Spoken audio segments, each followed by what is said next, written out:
Welcome to Pop Culture Retro, which was recently voted the 15th best podcast by the residents of the Golden Years Retirement Community in Boca Raton, Florida. Each show, we'll revisit some of your favorite pop culture memories with insider and outsider perspectives. Now, please help me welcome your hosts, Ike Eisenmann and Jonathan Rosen. Hello, and welcome to another edition of Pop Culture Retro. As everyone knows, when people think of me and Ike, the first thing that comes to mind is hip hop. But today, we are thrilled to welcome an original member of the Fat Boys, one of the most legendary hip hop groups of all time, with many gold records to their name. He's one of the stars of the movie Disorderlies and a fellow Brooklyn guy. Please help us welcome Damon Kool Rock-Ski. Damon, what's going on? Thanks for joining us. To start with, like I said, you grew up in Brooklyn. Did you have an interest in music as a kid? Yeah. Well, I grew up in East New York, Brooklyn, and my interest of music came derived from my mother and my sisters. My mother was a huge fan of all music. I mean, she played country music. She played rock and roll. Yeah. And that's how I knew about Waylon Jennings and Conway Twitty, all these people. So I knew about these people because she played this music in the house. I knew about Elvis Presley, Sam and Dave, Wilson Pickett. James Brown, of course, was a staple in my house. And my sisters would play stuff like Earth, Wind and Fire and Parliament Funkadelic and Elton John. My sister was a huge fan of Elton John. What else? Yeah, it was just so much music. You know, Jackson 5 growing up. So, James Brown was like the cornerstone of hip hop. Okay. So a lot of the stuff that he was doing was already kind of like rapping and the music. I mean, yeah, he was just his music was so powerful. Yeah. So when we started getting into rap music, the first thing we started doing was rapping over his beats. So yeah, so cool. Man, he had so many. What's the song name? Get Into It, Get Involved. Okay. Not Sex Machine. We did a song later on down the road. It's ironic that we did one of his songs. We actually did one of his songs called Sex Machine on our third album, I think. But man, he had so many different kind of beats. And we had these things called park jams in the summertime. So we had the DJs would come out and the DJs would plug up their systems to the light poles. In the parks, and the cops would come out and see everybody out there having a good time, and they'll let us get away with it for a little while. They're like, we'll let them if they're having a good time. There's no trouble being started, because this was the start of rap music. This was the start of it, and you had an MC, a rapper would come on. He'd say a little nursery rhymes, but at that time nobody really had rhymes. Somebody had lyrics, so they just say stuff like, hey, diddle, diddle, the freaks in the middle, the cow jumped over the moon, little nursery rhymes. And we would just go crazy, like, oh, wow, he's rapping, And that was the start of it. And next thing you know, it kind of exploded once Sugar Hill Gang came out with Rapper's Delight. But once the Message came out with Flash and the Furious 5, that's when it just went, into overload. Yeah, it exploded. You guys all grew up in the same area? D and Buff? Yeah, well, me and Mark actually grew up together. I met him when I was 8 and he was 7. And I kind of met him in a snowstorm. So he lived like maybe 5 houses down from me. And I walked down the block to his house. He had just moved on the block. I introduced myself. He introduced himself, and I walked back down the block, and we didn't meet Buff till we were like 13. Mark was 12, I was 13, and Buff was 13, and that's when we met Buff, like later on down the road. So me and Mark actually grew up together. Oh, that's cool. Yeah. So when you meet Buff, the Human Beatbox, was anybody else doing this, or no? No, really, he's like the original. Well, here's the thing. a lot of people say Dougie Fresh was the first one. Dougie Fresh is from Harlem, New York. We're from Brooklyn, New York. We didn't know who Dougie Fresh was. Dougie Fresh had no idea who we were. So when I tell people Buff was the first one I heard that did the beatbox, they always saying, well, no, Dougie was the first one. I'm like, well, I didn't know Dougie Fresh. I knew Buff. I never heard of Dougie Fresh till like maybe 85. So, you know, so when Buff first did the beatbox, we were inside. We had so many lots in Brooklyn at this time. Like there was a house and a lot, a house and a lot, a house and a lot. So one of the many lots we were playing in one day, Buff he starts doing this beatboxing. So me and another childhood friend, we started checking his pockets. Like, you know, what was that? He's like, that's my mouth. He's like, there's no way. Like he started emptying his pockets and said, okay, well, open your mouth. Let me see what's in your mouth. He said, there's nothing in my mouth. That's my mouth. That's me beatboxing. I said, okay, well, do it again. He does it again. We're like standing there like, is this guy human? Like, you know, because we never heard anything like that. Yeah. And the way and it was so powerful because he was so young, but it was so powerful. You would think at the age of 20, 21, he would have enough power, enough bass to do something like that. But he was only like 13 years old. We were like, wow, like this is just crazy. So we started parading him around to other people like, hey, look what he can do. And he would beatbox and people were like amazed, like, you know, what the hell? You know, so so we just started rapping, doing little raps here and there. And he would do the beatbox and we, you know, be on the street corner, on the corner of our block and just rapping. And, you know, cops would come by and just look at us like, hey, what are you guys doing?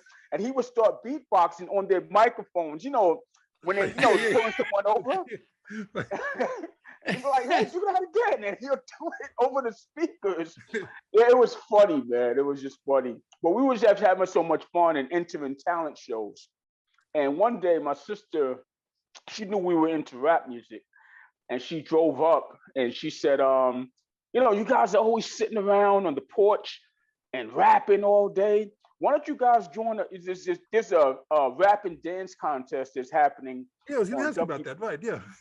Yeah, and it was on a station called WBLS at the time. And they were hosting, well, they were promoting a rap and dance contest. And so she said, you guys should join the contest. The first place prize is a recording contract.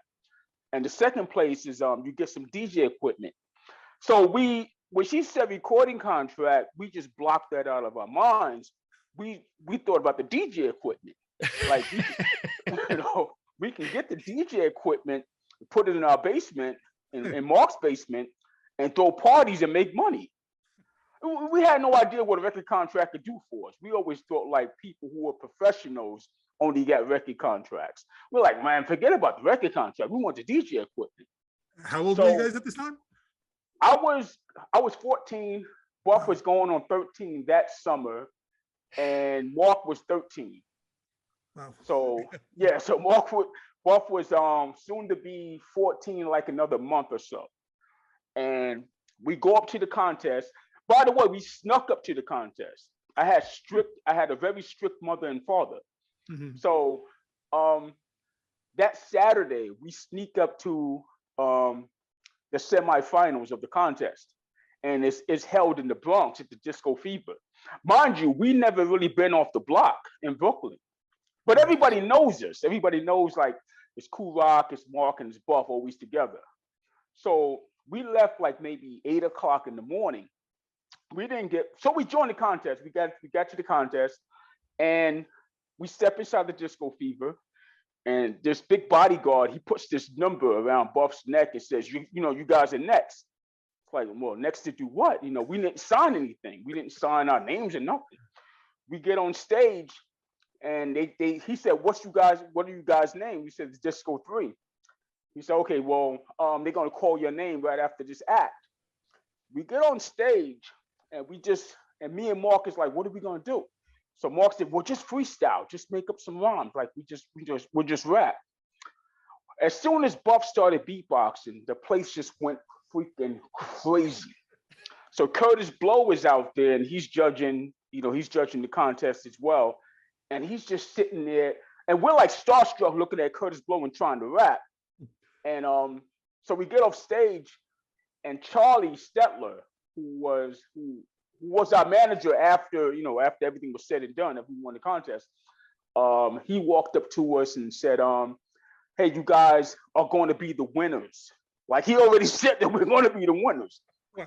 So, mind you, we haven't been on the block for like a few hours, like maybe 5 to 6 hours. So we're now, we're all captivated by this whole thing that we're winning the semifinals. So we get back on the train, and we're celebrating, high-fiving. We get back on the block in Brooklyn, and there's people walking up. "Hey, everybody's looking for y'all. Everybody's looking. Yo, your mother's gonna get you. Yo, your father's looking for you." So I'm walking in the house like a guy who's going to death row, because I'm like, oh man, I'm about to get the beating of my life. And I walk inside the house. My mother's there with the belt. She's like, "Where you been all day?" I said, "Hold up, just give me a chance to explain." We entered the rap contest.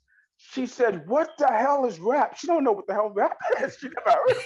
So my sister, she comes out the back room and she defended me. She goes, "Oh, I forgot to tell you, they want to enter a rap contest today." "Oh, you guys entered?" I said, "Yeah, we won the semifinals."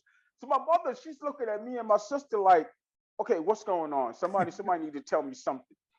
Just as she's saying that, the radio is playing, and it's on WBLS. This is crazy how life works. The guy says, "Congratulations to the Disco 3 on winning the semifinals." Oh my God. And I said, "That's us, Disco 3. She said, "What is a Disco 3? I said, "That's me, Buff and Mark." And she goes, "I don't understand what's going on right now." I said, "If we win the contest, we'll win a record contract." She said, "Who's going to give you guys a record contract?" I'm like, "I don't know. I guess the people will win the contest." So everybody outside is yelling because they heard it on the radio as well. And because they thought we were lying at first, like, we went to the contest and we won. They were like, "Yeah, right, you guys didn't win." So in 2 weeks, they had the finals, which was held at Radio City Music Hall. And the place is sold out. Mind you, hip hop has not really taken off as of yet. Mm-hmm. But this contest has sold out Radio City Music Hall, and we won the contest. We actually won the contest. So, we celebrated. Have you guys been performing as a group before this? You just hung out, kind of getting together? We did like a couple of talent shows, and we just rapped in the street corners and at parties and stuff like that. But people knew us as the guys who always rap. Like, those are the 3 guys who's always rapping, that kind of stuff. And where did the Disco 3 name come from? And had you considered other names too, or? Well, there was a group called the Disco 4, and they were a rap group. And I told Buff, I said, "Well, we can't be Disco 3 because this is Disco 4. So Buff goes, "Yeah, but there's 4 of them and 3 of us. So it's like, we can still be called the Disco 3. This is how naive we were to everything. So we called ourselves the Disco 3, and we just ran with it. How many groups entered this contest? It was over 700 rappers. Wow. Oh, yeah, my God.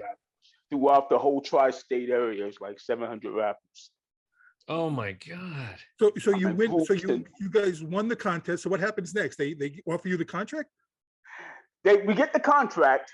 Of course, we had to bring our parents and all this stuff to help us, sign, to go over the details and all that stuff. We was too young to sign anything. And we go into the studio. We put out our first record. And the first record is a song called Reality. And at this time, The Message is the biggest song in hip hop by Flash and the Furious 5. So everybody's trying to do the same formula by trying to rap about street life and all that stuff. Our song comes out. I don't think it get past our block. I don't think it sold 1,000 copies. If it sold 1,000 copies, that's because our manager bought 1,000 copies of it. It's like one of the worst records ever.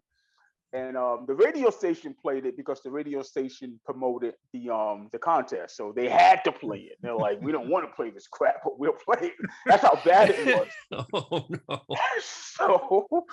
So we had to pretty much regroup We actually went on an overseas tour with that song. We went to Switzerland. We must have stayed in Switzerland for like 3 weeks, performing that song at every club known to man in Switzerland, and even twice at the same club in 1 week.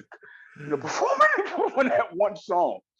So our manager, he wanted to regroup and get Curtis Blow on to produce our next single, which was Fat Boys, and Curtis Blow agreed to it. And he came into the studio, and me, Mark, and Buff came into the studio. We heard the track. We were like, "Wow!"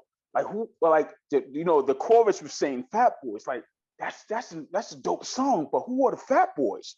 He's like, "You guys are the Fat Boys." Like, no, we're not. We're the Disco 3. But so he said, "But the track is titled Fat Boys because you guys are a little chubby. So, just write something about food and, how much you like food and just put it into a rhyme." So we went in there, we did it, and the song comes out, and it's an instant hit. But what's crazy is when the song comes out, it comes out on a Friday. Mind you, we're freshmen in high school. Wow. So you can imagine being a football player, baseball player, basketball player, the big man on campus, whatever, in high school. Now, times that by 10,000 and having a hit record on the radio. Oh. And you're coming back to school Monday after Friday through Sunday, they're playing this record like, 3 times every hour because it's a hit record. And we get back to school Monday, and it's like the Beatles entered the freaking hallways or whatever. Mark is going to a different school. He went to Canarsie, and me and Buff went to Thomas Jefferson. Okay. So we go back to school. We couldn't even get to our classrooms. That's how crazy it was. I mean, all of a sudden you're a lot more popular with the girls. Oh man. Because we joined the football team. We retired at an early age because we couldn't get to play the positions we wanted to. But we really joined the football team to try to get the cheerleaders, get a cheerleader as a girlfriend, and to get the jackets and a jersey. So by the time we get to school Monday, it's like, cheerleaders are saying, "Oh, the heck with the football team, you guys got records," So, but it was just a fun time, man, just to see the principal is on the loudspeaker saying, "We have celebrities in our school. Say hi to David Wembley and Darren Robinson. They got the #1 song on the radio." People are looking. By the way, Riddick Bowe, the boxer, the champion boxer, a heavyweight boxer, he's in the same. We had the same homeroom and history class together. Yeah. And he turns to me and he goes, he was still in the Olympics not the Olympics, he was still in Golden Gloves. Right. He was going to the Olympics, and he turns to me, he goes, "You got a hit record on the radio?" I'm like, "Yeah, I guess." He's like, "Nah, you're lying." Mind you, this guy's like 6'4". I'm like, "Yeah, whatever. I'm not gonna argue with you about that. I already know you're a boxer, That I hadn't read that you were with Riddick Bowe. That's the one thing I hadn't read at a time. Wow. So when did your first big break come? And first of all, I just got to ask, when he says to you guys, "You're the Fat Boys now," what did you think about this? I mean, oh no, we didn't agree on. We wanted to be called Disco 3, and our manager said, "You can keep the name, but the song is called Fat Boys." And so we know we couldn't well, I don't get it. Like, why can't we be called the Disco 3? No, you are the Disco 3, but the song is called Fat Boys. So it took them like an hour to try to break this down to us. And until finally we started writing rhymes to the song. And so, the song comes out and everybody's loving the chorus. And we're just thinking like, okay, the song is called Fat Boys. We're the Disco 3. So we're trying to explain this to people. And people are like, no, you guys are the Fat Boys. No, no, we're Disco 3, But, so we have a big name-changing party from Disco 3 to Fat Boys. Our manager wanted to change the name because the song is a big hit. He's like, "Well, I can't market the word disco. The word disco is like played out. Nobody uses disco anymore. So you guys are now called the Fat Boys." So we try to hold on to that name as much as possible. Like, the fight was over. We had to give it up. Yeah. So the market rebranded you. It was like that. It was that straightforward. yeah, because there was a Disco 4 and there was a Disco 3. And he was looking at it like, well, there's already a Disco 4. Why would you guys want to be called Disco anyway? Disco is played out. Nobody listens to Disco anymore, but we just like the name Disco 3. So Curtis Blow is the one that basically became integral to your success afterwards? Oh yeah, he was a huge part of the success because him coming in there in the studio producing the song, and at the time he's one of the biggest solo rappers in the game. So to have his name attached to us, and we're pretty much nobodies because our first single, sold double wood, and to have Curtis Blow come aboard, and he's already affiliated with Russell Simmons, with Run DMC, who's popular already. So to have him come aboard and produce our second single rather, and it becomes an instant hit. So, it was huge for us. Now, I read this now, is this true that this was the first album with beatboxing on it? First album with beatboxing on it, and the first rap album to go gold as a group. Wow. Oh my God. Yeah. I mean, Sugar Hill Gang went platinum plus as a single, but their album did not go gold. Wow. But our album, we had the first gold album as a rap group. God, incredible. I mean, and of course you just said it's like it had to be beyond surreal. It's like you got this amazing instant success where you suddenly just like treated differently by all your friends, or your friends still treating you like real people. They try to, but every now and then you look over and you see them just staring at you like, what are you looking at? I can't believe it's you. Well, you grew up together. What do you mean you can't believe it's me? We grew up together. But yeah, it's I mean, our parents didn't treat us differently. So you come off tour or you come from doing a show, and my father's knocking on the door at 1 o'clock in the morning. Hey, the garbage has to go out. Yeah. Oh really? Man. I just came from overseas. I just came from overseas. Yeah, that's nice, but the garbage still has to go out. It's a good way to keep you grounded. Oh yeah. Oh yeah. I need to hear if this story is true. I read that your manager got you into a big tour by claiming that you were opening for the Jackson 5. Is that? Yeah. Madonna. Our manager, he was like a Barnum and Bailey slash Don King. He was over the top with his management. So he would tell us when we go on interviews, tell them that you just completed a tour with Madonna, and then your next tour, you're going out with Michael Jackson and the Jackson 5 on their victory tour. And we're telling people this stuff. They're like, wow, you're opening for Michael Jackson? Yeah, we just got on tour with Madonna. But here's the crazy thing. Madonna really did ask for us to go on tour, but he turned it down because the money wasn't good enough.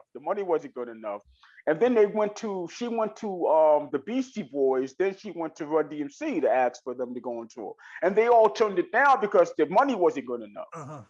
So, but she really did ask for us to go on tour. So that would have been weird for us to be on tour with Madonna fans. Yeah. So, Absolutely. No, you were the I remember these commercials when it came out. You were the first to do advertising for Swatch Watch. Yeah. Our manager was really cool with the guy. They were like almost best friends, and he pretty much wanted us in one of his commercials. And MTV actually shot the commercial, and they said it's going to air on MTV. So it's like a Christmas commercial for Swatch Watch, and we were like the first ones to do a commercial. So it was like really weird. Like we're jumping out of this helicopter and we're going Swatch Watch, like, like a superheroes or something crazy like that. And and so Swatch Watch actually, they promoted the tour. They sponsored the tour, I'm sorry. It was Swatch Watch and Sprite Soda. So our manager, he got Swatch Watch and Sprite Soda to sponsor the first all hip hop tour, which consisted of Fat Boys, Run DMC, Curtis Blow, and Houdini. It was called the Fresh Festival. Mm-hmm. And so Swatch Watch sponsored that tour. And that was the first ever hip hop tour. And that tour sold out everywhere. I mean, the smallest cities you can think of in America, we were selling out. I mean, the big cities we were selling out within record time, because nobody never seen an all hip hop tour, you know, and that was the first of its kind. I think I actually remember those back then.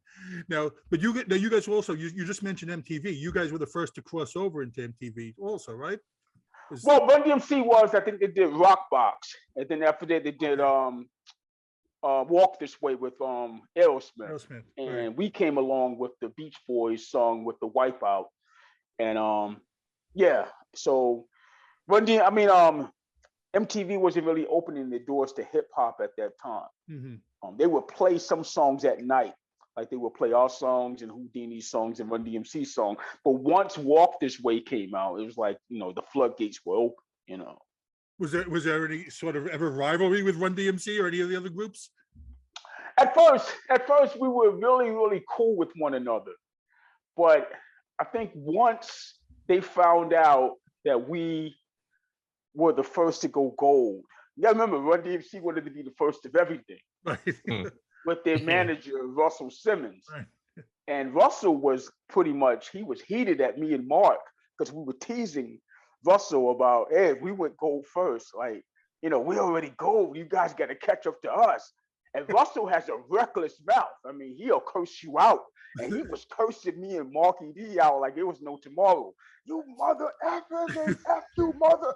I'm like, whoa, calm down, buddy. You know, it was just taking it easy. But, so we were just messing with him. We were calling Sylvester the cat. You know, Sylvester had the lisp. And so we like, hey, calm down, Sylvester, you know. That made him even more mad, you know. But we had a lot of fun on tour with those guys. You know, we were rivalries at one point. We became friends. And then once we left and did our own stuff, we were pretty much rivalries after that. So it was like, you know, all gloves were off. We never did songs dissing one another, though. It was just little talks here and there about Run DMC was saying this, and we'll say, well, tell them we said this, you know, that kind of stuff. Well, you guys had such a truly distinctive persona and infused with so much humor. Was that something that you were marketed that way, or did that just come generically out of your personalities and your own style? I think with our management, like I said, he was very over the top. So I think he wanted to market us as this sort of like a Three Stooges kind of act, you know, rap act. And some of the stuff we did, we were like, you know, hey, you know, this is like a little bit too much. Like, you know, but he was more like, no, it's gonna work. Trust me, it'll work. And he would tell us all the time, you guys are not Run DMC. You're not hardcore rappers. I'm like, yeah, we get it, but you know, some of this stuff, man, come on, man, you know. But you know, in all, it has to be a balance, especially in rap music. So you got to have your seriousness, you got to have your humor, because this music is so hardcore.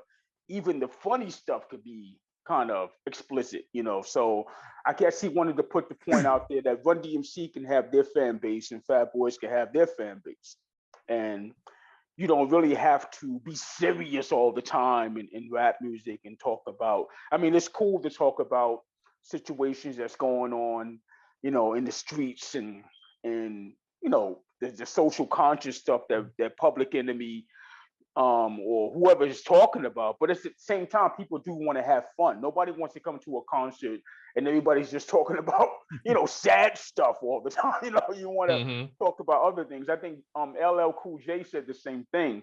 He said he's not going to rap about social conscious stuff that's going on in the streets, because that stuff is going on already. People want to come and enjoy themselves and, you know, not think about that for like maybe an hour or two. Right. You know?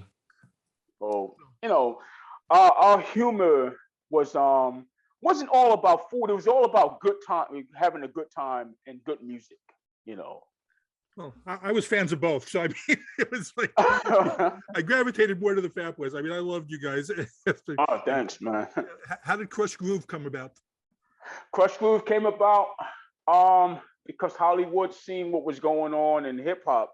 I guess they wanted a piece of the action, so to speak, and they came knocking. And we were on tour at the time. We were on the first Fresh Festival, and they sent out a writer to sit down with all the acts who were on the tour. Houdini didn't want no part of Krush Groove because the money wasn't good enough. Because they already said they were offering like minimal amount. I think we got like $18,000 to shoot that movie. So they said, "Nah, we don't want no parts of that." But I think in the whole scheme of things is that a movie lasts a lifetime. I don't think Houdini's seen that. They didn't see the big picture. Videos are good, but a movie will last a lifetime. So our manager wanted us to be in that movie. And we got to the set, and Michael Schultz, he directed movies like Which Way Is Up and Coolie High, and he even did Disorderlies. And he wanted us more into the movie. So he's writing us in the script every day. And so we were only supposed to be in the movies for like maybe 5 to 10 minutes.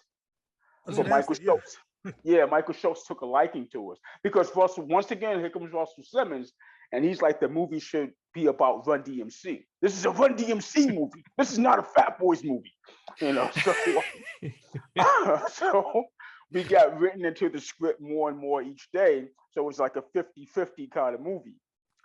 And so the movie comes out. When that movie came out, it was mayhem everywhere. I mean, and I think what happened was I was telling people, I was doing an interview and people said, why was there so much violence going on when Krush Groove came out? I said, it wasn't because people were being violent towards one another. It's because people were excited to see, they never seen anything like that, rappers on screen. So they were just excited. They weren't like they were just coming out there to start trouble. They was like, oh, wow, Fat Boys and LL Cool J and Run DMC and Beastie Boys are in a movie and Curtis Blow. So there's just excitement going on. But it was a lot of craziness going on at movie theaters, man. You know, we drove by one. Go ahead, sorry. Go ahead.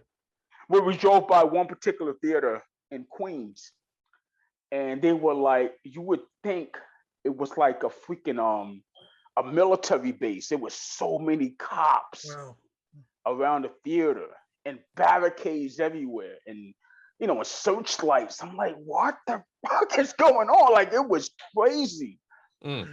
Like I said, people were just excited to see the movie, you know. I had read that. I read that you guys were not in it so much originally, and then because you made some impression, so they just kept putting you in more and more. That's really what happened. That's amazing. Yeah, because like I said, Russell Simmons thought the movie should be exclusively about Run DMC, and he was like, "Well, why the hell are the Fat Boys in the movie?" And I guess Michael Schultz seen the big picture.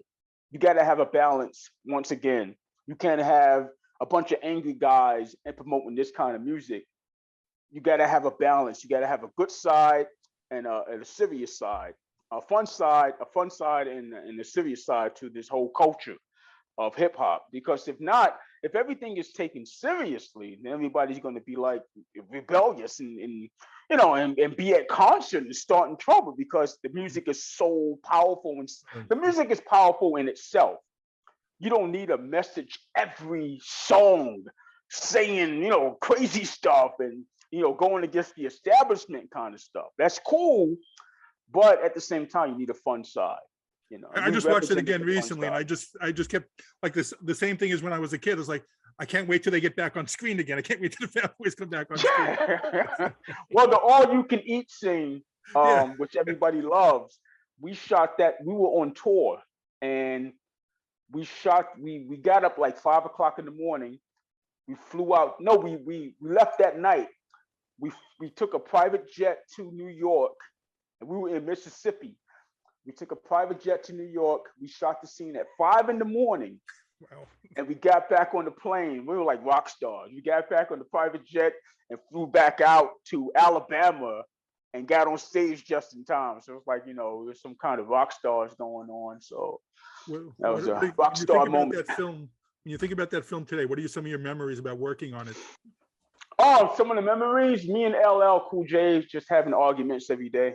Yeah, we were just going at it all the time. Run just walking around the set like he owned it.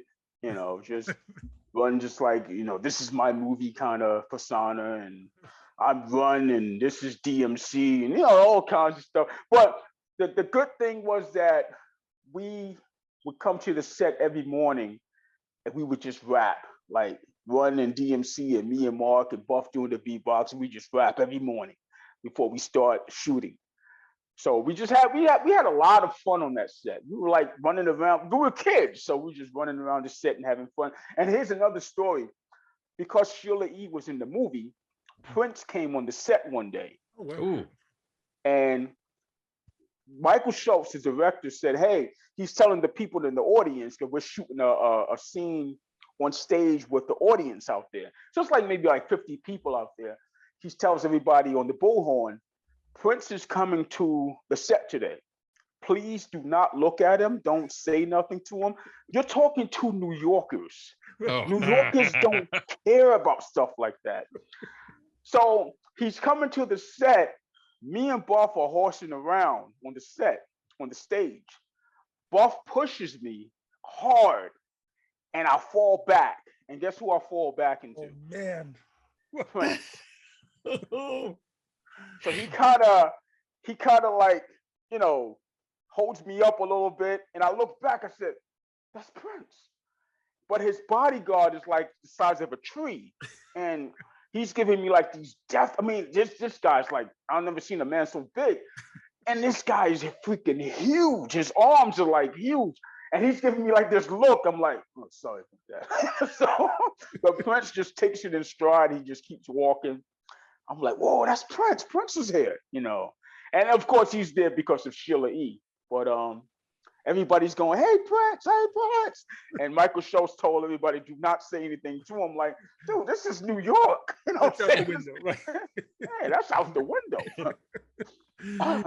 No, based upon that's based upon how you guys did in Krush Groove. That's when you got your movie contract. They offered you a movie based on that. Yeah. They seen us in Krush Groove, and we made such an impression that they offered us a 3-picture movie deal. And the first movie, of course, was Disorderlies.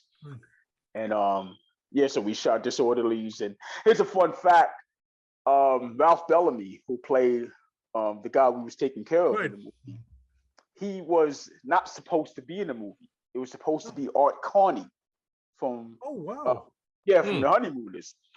But the negotiations broke down, and I guess they couldn't offer him enough money. So Ralph Bellamy stepped in, which, I mean, he's an icon in Hollywood anyway. So, it worked out pretty good. And he would come to the set and he would just sit there and look at us like with this big smile on his face. So one day our manager said, he said, you're always looking at the guys with the smile on your face. And he told our manager, I'm just trying to figure out what they're saying. Like, I can't understand what they're saying because we're talking so much slang, so he's trying to understand what the hell we're talking about. So, well, he was cool, man. He was really cool. I want to ask about, I want to come back to Disorderlies in a second, but you had 86, you had Big and Beautiful, and then like 87, you guys just exploded. I mean, with Disorderlies and Crushing. Now, right. let's start with, now, they pitched you Disorderlies, or did you have any say in what you guys would do? No, they pitched Disorderlies to us. And we saw the script, we saw the whole outline of everything. We're like, all right, cool. It's not too bad. We thought they would give us a crazy movie like we're working in McDonald's and, we're eating food the whole damn movie or something crazy like that. But we saw the script. We were like, oh, okay, this is cool. And, the guy I think he's from General Hospital. He was in the movie as well. Anthony Geary, I think his name is. Oh, yeah. And so, yeah, it was a cool script. I mean, me and Mark was trying to write another story for the next movie. We were writing something called Fat Tuesdays. And it was about us being in New Orleans, but we're 3 detectives who got kicked off the force, and we're trying to search for a werewolf. So we're trying to redeem ourselves to get back on the force and search for a werewolf who was killing people at Fat Tuesday at Mardi Gras. So we were writing that. We're like, yo, this is gonna be crazy. But they pulled the plug on the whole deal with the 3-picture movie deal because Disorderlies wasn't too successful at the box office. So, you know, it is what it is. I would have liked to see that werewolf movie. We was loving, like we were writing this stuff every night, you know. So we were excited about showing this to Warner Brothers, but we didn't get a chance to. Well, going back to the thing you mentioned, Ralph Bellamy. I mean, did you guys, and Helen Reddy had a small part in there too. I mean, did you guys know who you were when you came in, or no? Somebody told us. Somebody told us who Helen Reddy was, and Ray Parker Jr. was in it as well. The Ghostbusters, who made Ghostbusters. But yeah, somebody told us who Helen Reddy was. Also, there was another group, Cheap Trick. They were in there. And at the end of the movie, that's how we met the Beach Boys, actually. And they came in at the end of the movie. So the way you see how we met the Beach Boys, that's how they came on the set. So our manager is like, hey, the Beach Boys is going to make a cameo appearance. We're like, okay. You know, so they came on the set. We talked for a little while and they said, yeah, we heard of you guys. Like, we heard of, like, you do the same thing like Run DMC. We do that kind of stuff, right? We're like, oh, yeah, we rap, you know? So, so our manager thought it'd be a good idea just to do a song with the Beach Boys called Wipeout. And he hooked up with their producer. And he said, yeah, the guys would love to do a song with the Beach Boys. Without ever asking us, he just said, yeah, the guys would love to do a song with them. Yeah, okay, thanks for asking us. So we went to the studio. We did our part in New York. They did their part in California. And they just kind of blended the thing together. And we did the video. And that was it. Was Disorderlies at least fun to make? Was Disorderlies fun to make at least? Oh, it was really fun. It was a lot of fun to me.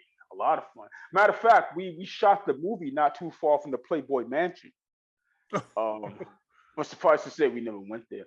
But shot it not too far from the Playboy Mansion. We had a lot of fun making Disorderlies. A lot of fun. Man, so it was different. It was different from making Krush Groove. You know, it was different food. It was different money. So everything was up. It was an upgrade. You know what I mean? You're the stars now. Right. Exactly. Well, do you ever go back? Do you ever go back and rewatch it? And if you do, what kind of thoughts come to mind or memories? Actually, I watched both movies, Krush Groove and Disorderlies, one time at the premiere. That was it. Oh wow, really? Yeah, I never seen it again after that. And my vivid memory of Disorderlies was at the premiere of Disorderlies. Eddie Murphy is sitting like one row in front of me, and he turns around when the house lights are going down, the premiere of the movie. He turns around and gives a thumbs up to me and Mark. We're like, yo, it's Eddie Murphy. Like he said, this better be good because I took my time out to come here, you know? You going back to the Wipeout and Crush It. I love that album. I played that album out now, but I still actually listen to it. Well, Crush It is such a great song to me also. But I heard that you guys were not crazy about the album. Is that? No. Crushing. Let me just give you a background about the album Crushing. Prior to this, we were kind of being written off, like, you know, they can't pull another rabbit out the hat kind of thing. Like, it's over for these guys. Like, there's no way they're gonna come back from the last album. And, you know, I guess they were kind of looking at us like a novelty or something, like it's over. And then we went in the studio and we did Crushing. But the thing was, with Crushing, well, we were getting older, so we wanted a more mature sound. So our first single was Falling in Love, off the album. But yeah, the Crushing album was like, it was like, for us, it was like our payback to the industry. Like, oh, you guys are writing this off. And the numbers were coming in like every week, and our manager, he was doing backflips from the numbers. Hey, we just hit another 40,000. Hey, we just hit another 35,000. So he's going crazy, and the label is going crazy. Mind you, we had switched labels at this point. We had left Sutra Records, and now we're on 10 Pan Apple Records, but we're being distributed by Polydor. So Polydor took a chance on us. Even though they thought that we were over with as far as selling records. And their big act at the time was Cameo and Bon Jovi. So we knocked the Platinum Plus album out the park on our first album, on our first, first time being on Polydor. Like, they was doing backflips and somersaults in the streets. Like, oh man, these guys we're like at 1.7. So Crushing was like was monumental for us as a group, and just kind of it's not over yet for us. You know what I mean? So you guys are writing us off, but doing the song itself, Crushing, was everybody liked that song. We performed that song one time. I do love that song. And we performed it one time on stage, ever. One time on stage. But we just had a lot of fun doing that particular album, And Wipeout. So you worked nothing with the Beach Boys at all. That's so funny to me, because it's such a great song too. But that song, I mean, I remember the time, because I was a fan of you guys, but then all of a sudden, that song just like pushed you guys. I remember another stratosphere. Yeah. I mean, how did your careers change and everything after that? When you're young and you're running around like that, you don't stop to really see what's going on, to see the impact you're having on the culture or even in your career. So everybody's telling us the hottest thing on the radio right now is you guys. The hottest thing that's selling in record stores are you guys. And we're just like, yeah, whatever. When's the next show? So we're we're on tour. We're just from one city to the next, and we're not taking time just to enjoy our success. Appreciate it. And plus our record company is pretty much tapping us on the shoulder, like, hey, get prepared for the next album. So it's like you don't have time to even rest, But it's as I look back on it now, I read something through Rolling Stone magazine. They put out an article and they said the summer of '87 belonged to the Fat Boys. I was like, damn, that's crazy. And they put this article out in 2019. Like, remember the summer of '87 was the summer of the Fat Boys. I'm like, wow, that's crazy. So you look at the first album that we did, and you look at from 1984 to 1987. And sometimes with rap music, with a rap group or a rapper, they have a pinnacle of maybe one or two albums. Then the popularity starts to drop. Right now you have guys like Eminem and Nas and Jay-Z and these guys. They can go on forever. But at one point in hip hop, 1 to 3 albums, you were pretty much done. And we were on our 4th album, and we were still climbing to another stratosphere. So that was huge. That was really big at the time. I still hear Wipeout on the radio today. I mean, but I got to ask before we go on to the thing. The next album. I want to talk about "Are You Ready for Freddy?" Because I love that song. I play it every Halloween. So they approached you to do a song for Nightmare on Elm Street. That's what they approached us, and we were so naive. We thinking that we're going to be in the movie Nightmare on Elm Street. So of course, me, Mark, and Barth are like, yo, Freddy's going to chase us around in the movie. This is going to happen. Like, how are you going to act when Freddy is chasing you and doing this? And the manager's like, no, you idiots. You're only doing a song for the movie. You're not going to be in the movie. I'm like, oh, thanks for bursting that bubble. So, we go outside. We just do the song, and the studio loved it. So they invited us to the premiere, which was in Georgia, And we go down there and they play the song and people are rocking out to it. And to this day, everybody, I mean, like you said on Halloween, everybody's hitting me up and going, hey, I'm playing the Freddie song that you guys did, Nightmare on Elm Street. I'm like, all right, cool. And it's crazy that we did the video, and we did the video in Burbank, at a studio in Burbank. And so with Freddie Robert England, Krueger, right? yeah, Robert England. And we're in like this dirty, kind of like factory or whatever. And it's all this dust and everything. And it's hot as hell in there. And Freddie has to wear the whole makeup and all this, you know, the sweater and everything. But he's a professional. So we're like, yo, dude. So we're talking to him like between takes, like, you're not hot in that right now? He's like, no. He's talking like Freddie. He's not talking like Freddie. No, I'm good. You know, this is like regular for me. You know, but at one point in the video, we were really scared because he scared the hell out of us. Like we didn't know he was coming out of a certain door, and it was dark in there. And we're like, yo, you know, so we were really scared. I guess they kept that part. But we had a lot of fun shooting that video. We shot that in one day in Burbank. That is a fun video. Like I said, I also play it like every Halloween. I post it on social media. Yeah, it become kind of like a cult hit for people. Like they got to play that song, and of course they got to DM me and send it to my inbox. Hey, look what I'm playing. That's nice, you know. Well, then you had the next one, and like again, I was a fan. I love these songs too, but I heard that you know, like the Louie Louie and the Twist with Chubby Checker, right, and on the Coming Back Cardigan album.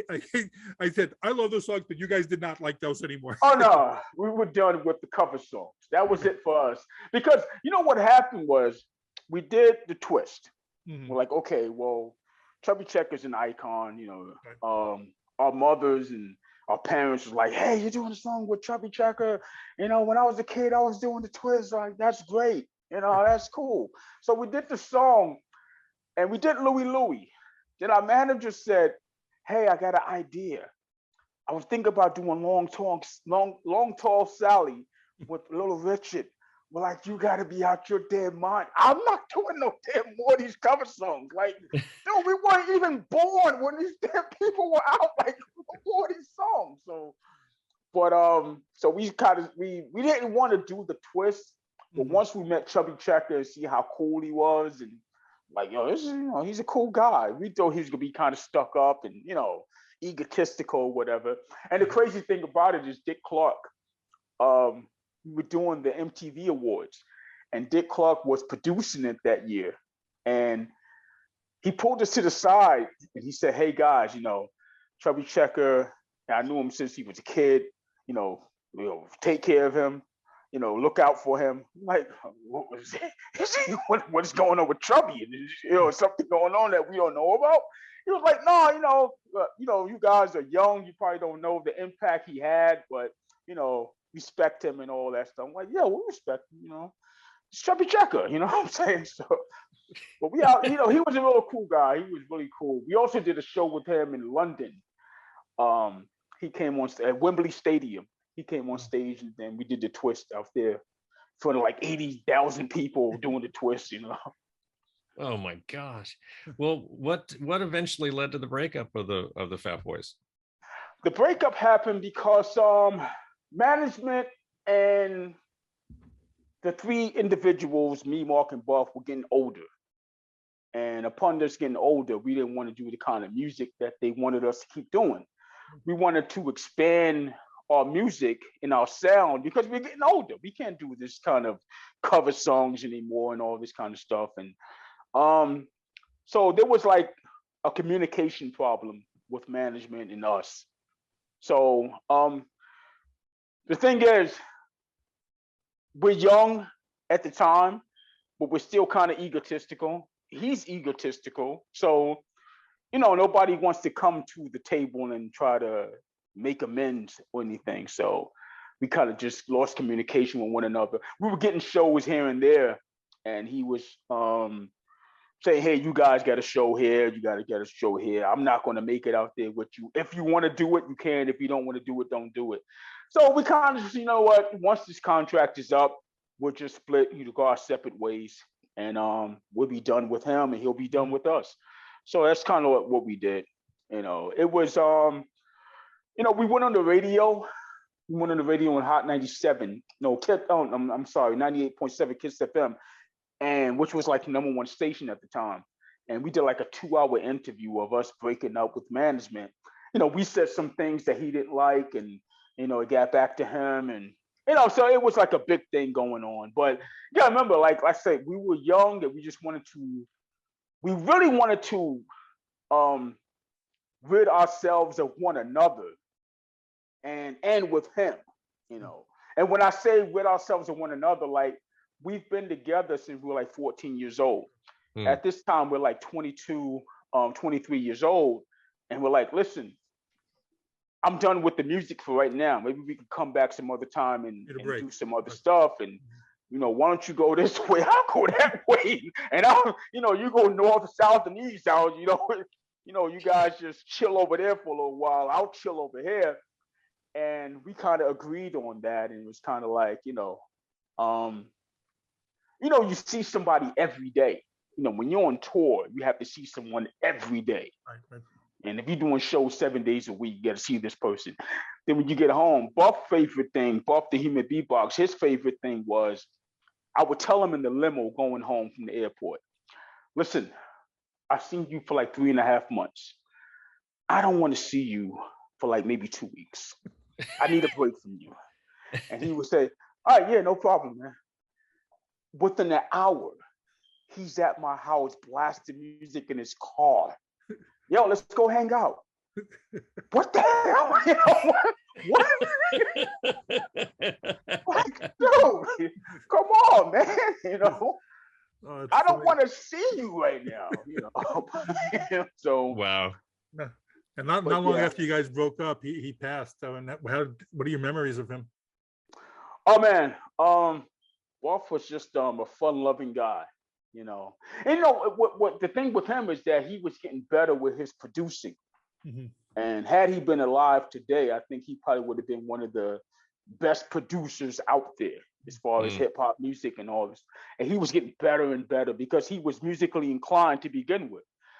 So so we got the word that it was Mark who called me actually and said, you need to get to Buff's house. He's not breathing.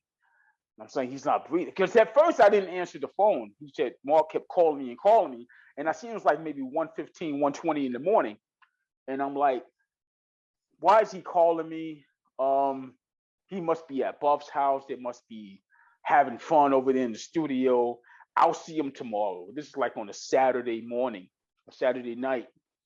And so finally I picked up the phone and he said, hey, I'm trying to call you. You need to get to Buff's house. He's not breathing. So I'm like, he's not breathing. So jumped in my car and I zoomed over to his house. And when I walked through the door, he was lying on the floor. And I was like, oh, you got kidding. And mind you, I just saw Buff Friday. At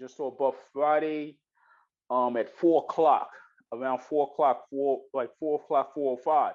And we were talking and he was like, yeah, D, I want to do another album, another Fat Boys album.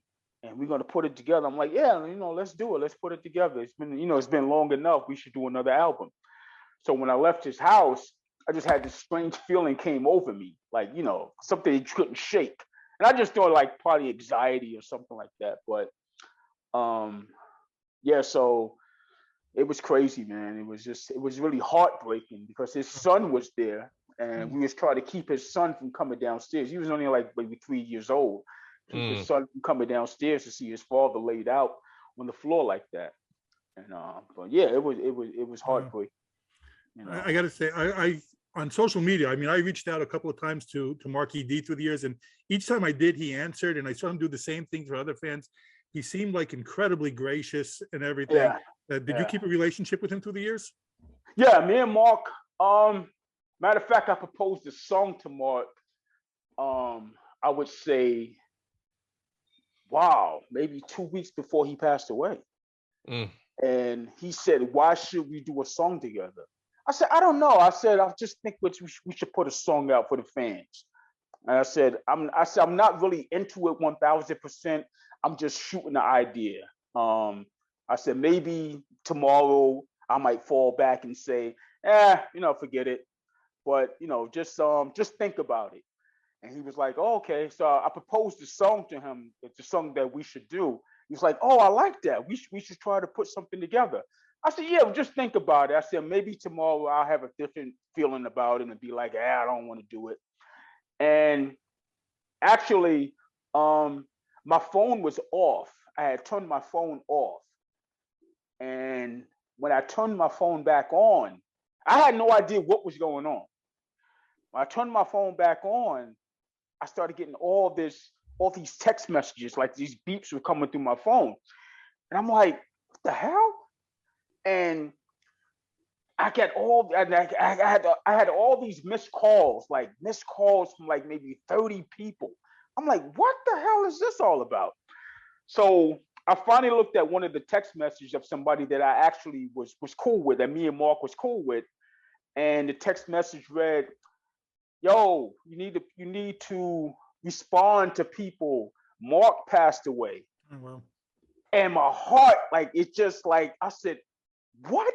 And I called him. I said, what are you talking about? He's like, yo, everybody's trying to call you. Mark passed away. And I hung up on him. I said, what? And I called Mark's phone. And I called his phone, and it went straight to voicemail. And I said, this guy got to be playing a trick. And, then somebody else called me that knew Mark well and knew me well. Was like, yo, I'm so sorry, man. And I got it on speaker, and I'm listening to the person. I'm just sitting there going, and I'm trying to absorb this. I'm like, wait, hold up. What happened? What happened? He had a heart attack in the car on his way to the hospital. I said, Marky D? He said, yeah, man, Mark. And I hung up on him. I'm like, this can't be happening right now. And yeah, but, it didn't really hit me till later on that evening. I was just going through it and just thinking about what's going on. Because I'm looking at social media, and all this stuff was popping up through social media, and people still calling me and texting me, and I wasn't answering the phone. And so it really didn't hit me till later on that evening. And I'm like, this can't be happening right now. But, like he said, he was a really, really gracious guy. He was a really outgoing person. He was more outgoing than me because I was really more into just having my privacy and, and staying in the background and not really into all the stuff that he was into. And I was cool with that. It's like I told somebody just last week, a lot of people don't know how to get back into civilization after being in the music industry or entertainment industry. They still have to be relevant in some ways. I said, I grew up in a household where, my father worked hard and, he took care of the family. So I looked at that like, that's the way life should really be. What we did as a group, that was cool, but I wasn't really too much into doing that stuff again. So it was easy for me to get back into civilization and just being a regular civilian again. And looking at this whole thing like it was just a fantasy, Now this is the reality, you got to work to make a living, that kind of thing. So, well, I don't think you guys get enough credit for the influence you had on the genre. I mean, like I said, I thought you guys were like huge then. What do you think the legacy of the Fat Boys should be? I think the legacy of us should be that we were the first rappers to really tell, to give the entertainment industry and music as a whole that you don't have to have a certain look, because before that, everything was pretty much, you had to be 140 pounds and wear tight clothes and all that stuff and be a sex symbol. And none of us were sex symbols. So, it was just a thing where you can be yourself and still be accepted. You know what I mean? And that's what brought guys like Big Pun, the rapper Big Pun, and Notorious B.I.G. and Heavy D and all these guys, because prior to that, the music industry wouldn't have accepted maybe a Big Pun or a Notorious B.I.G. if it weren't for the Fat Boys, because you couldn't market that kind of stuff. You couldn't market the look. So with us, I think we brought a certain kind of presence, like you can be who you are and still be successful in this music industry. You know, even with Lizzo, the artist Lizzo, who's making waves like that right now, she's pretty much letting it be known that the big girls can actually be successful in her, you know, so she's making her mark in music. So that's a great message, yeah. You know, so the legacy in that and the music, you know, we weren't the best rappers, but we can hold our own with some of the best, put it like that. So Well, do your fans still reach out to you a lot? Oh yeah. Matter of fact, I'm putting together the second annual. The first annual was last summer.